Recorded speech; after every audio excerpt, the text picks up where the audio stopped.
So hey guys, welcome to Reality in Albuquerque. It's been a long time since we posted a video.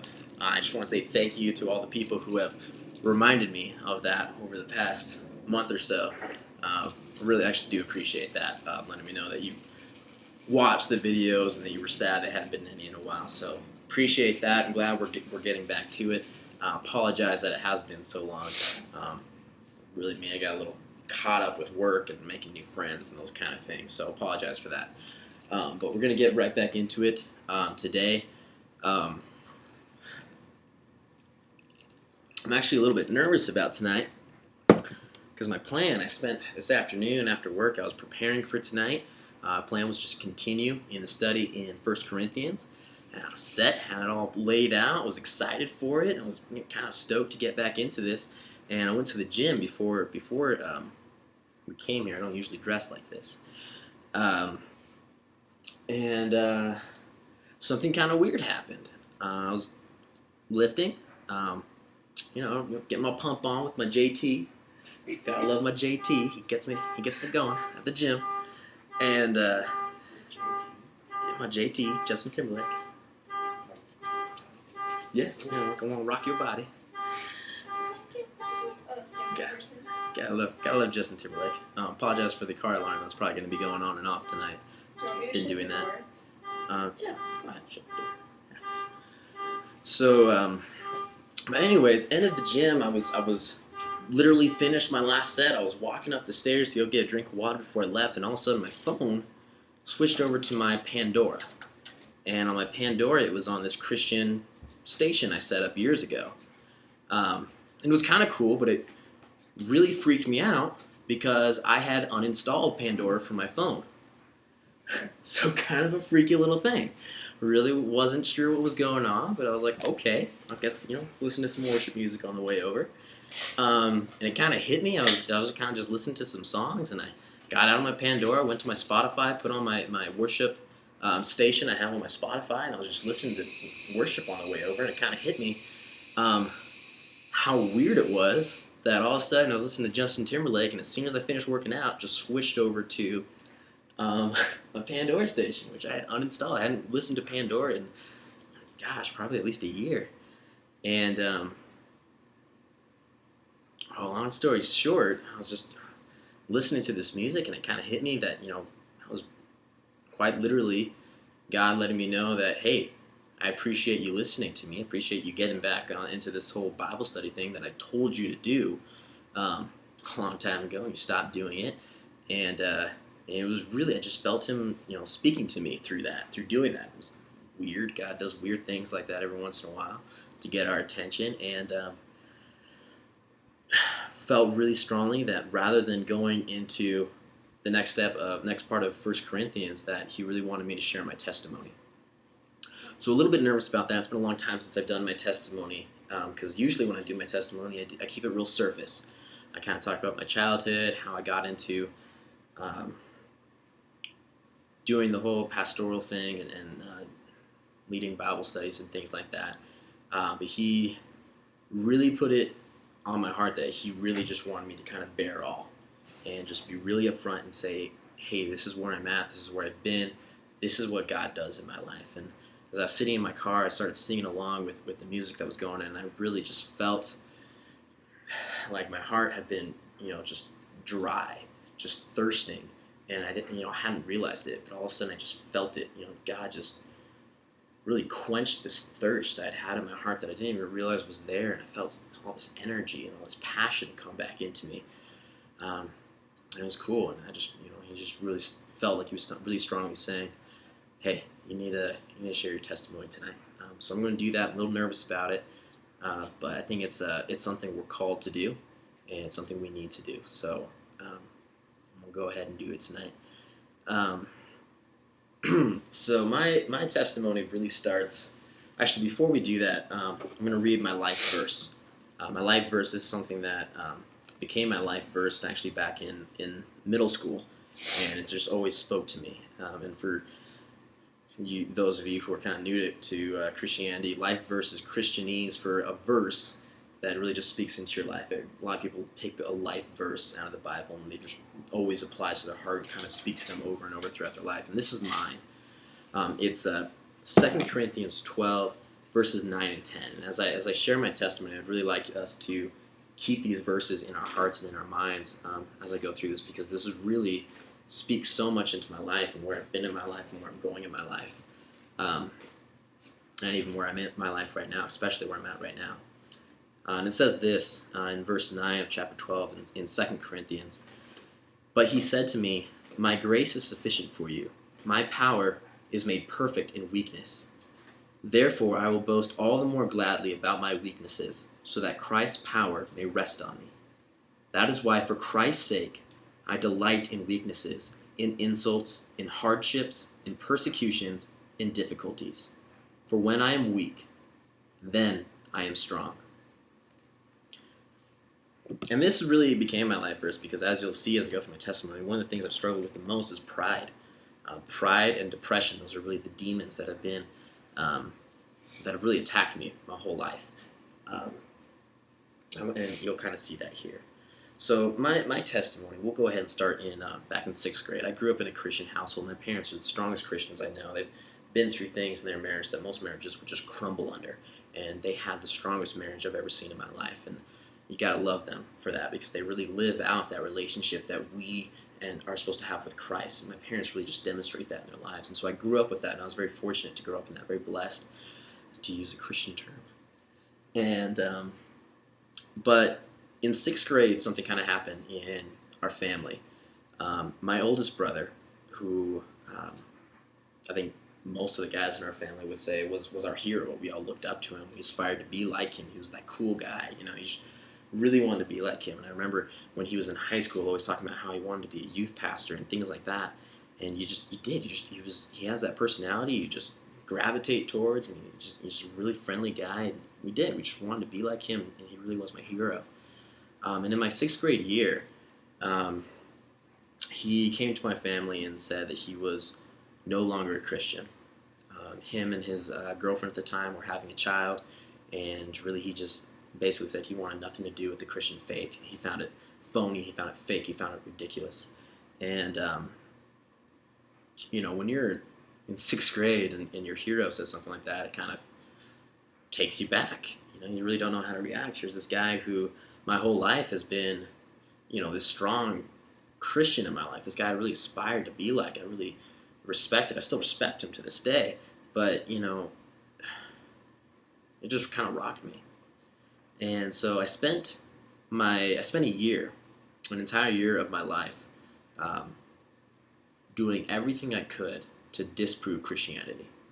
Basically, this is what I said in my head. I looked at my brother and I said, well, if he doesn't believe it, then it's probably not believable.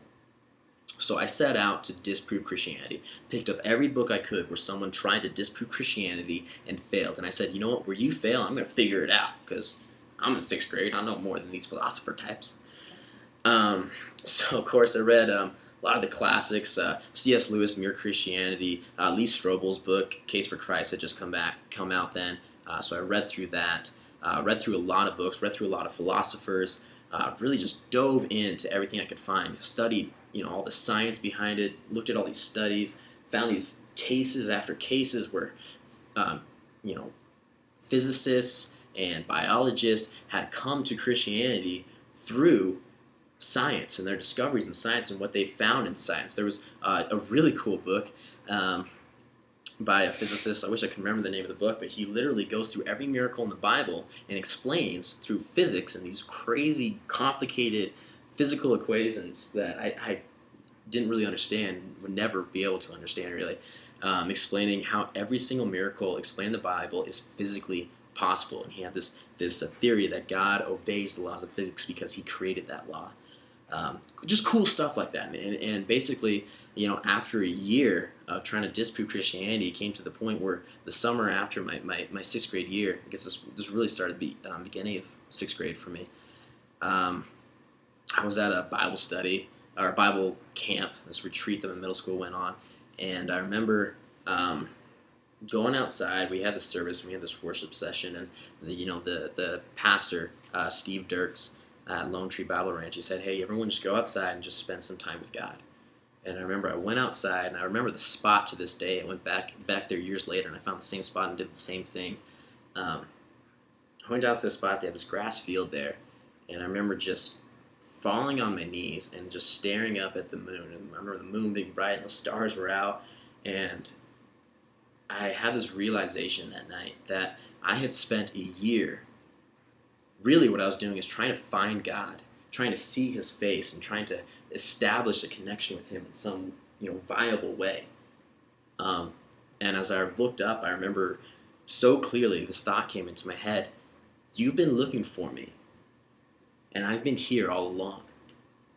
And it took you coming up to a mountain, getting away from all the distractions to realize that I'm not up on this mountain. I'm with you. I've been with you. I've been right next to you, screaming at you, and you've been turning a deaf ear to me." And I remember I hit my knees, I fell on my elbows, head in the ground. I'm a dramatic person, and I was bawling my eyes out, and I didn't stop crying for probably 2 hours. It was just this really cool connection. It was the first time I really felt God's presence in my life, which again, it sounds like Christianese, but whenever you feel that, and you feel that passion enter you, and you feel that just satisfaction that comes with His presence, it's so real. It is something that you really can just hold on to. You feel it. And I will never forget that night, because it was the first time I allowed God to meet with me. And as I left that week, another thing that God just really spoke into me. He said, "I refuse to meet with a proud heart. I will not meet with a proud heart. If you want to meet God, you will find Him on your knees." And probably for the next 3 years of my life, I never went to a worship service where I didn't fall on my knees, because I wanted to have that humility, that humbleness in my heart. It wasn't about showing other people that I was into the worship. It wasn't about any of that. In fact, no one else in my church did anything like that. Everyone kind of looked at me weird. I was this guy, every time the worship music would start, I'd stand up with everyone else. They always sat down after the first song, and I'd go to the back. And I would stand there, and I would dance before God, and I would fall on my knees, and I did these things to humiliate myself, because it was embarrassing. When you go to a church where, this is getting into it, and you're in the back, and you're dancing, and you're on your knees, and I don't remember how, I can't say how many times I started crying during worship. People look at you weird. I was that weird charismatic guy all of a sudden. I'm a charismatic person, but I never really considered myself charismatic as far as, church goes. But I found God in that humility that came from. And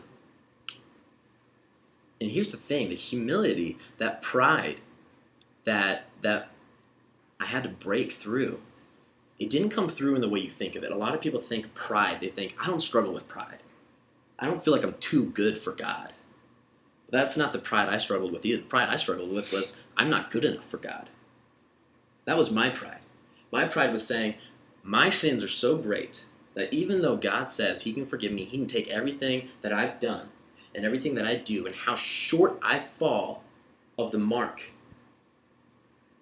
that there's no way He could ever accept me for who I am. That was my pride. I had to break through that and say, you know what? I'm not all that. If you can take all these people, all these other people, they're no better than me, or I'm no better than them. That was my pride. I was thinking that I was different from all these people that God could forgive. And He broke through that. And it was a cool thing, but it's unfortunately something that happened over and over and over in my life. I would do real good. I went through middle school. I was a mentor to several people in middle school. Struggled with a lot of things in middle school. Pornography was one of the big things I struggled with in middle school, even going into high school. I had a lot of these struggles where I had this demon of lust just clawing onto me all the time, and depression. I was manic depressive probably from the age of 11, 12 years old all the way up to the age of 18 whenever God finally lifted that from me. And so I struggled with these, all through this. It was a life-changing moment, but it didn't change who my personality was and who I am as a person. The difference was, whenever I was faced with those things, I had somewhere to turn. I always remembered that God, that I felt His presence up at the mountaintop, He's still in the exact same place with me. That relationship doesn't change whenever the distractions of the world come around. and it was cool. So going into high school, I had this mindset. I had these cool things I wanted to high school set to do. I was going to go through all the way through high school without dating, which I made it through like halfway through my junior year, which not too shabby.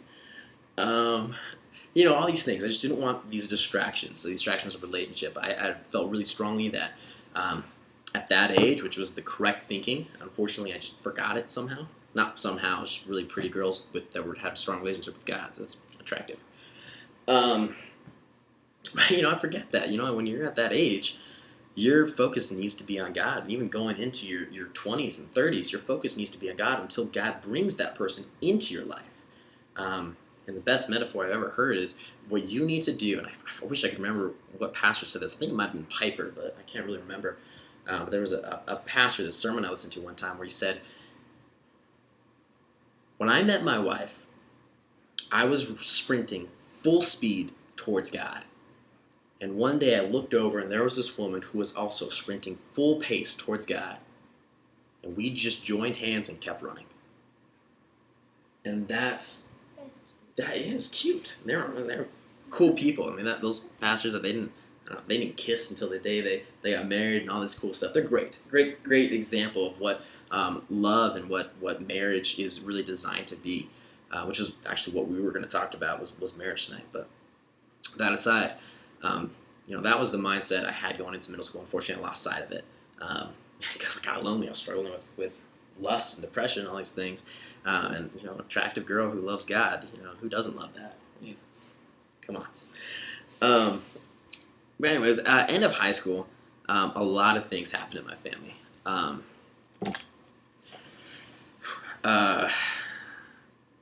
My senior year of high school, there was a lot of death in my family.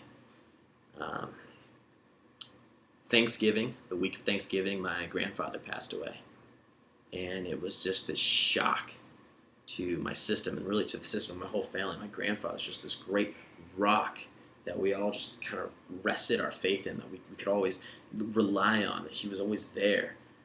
He said the prayers at every wedding and every time there was a family reunion. I just remember his prayers so vividly in my ears and his accent. And he was just that rock. He really was the Peter of our family. He was the rock that God built his church on in my family, in the Sanchez family. And when he passed away, it just rocked us.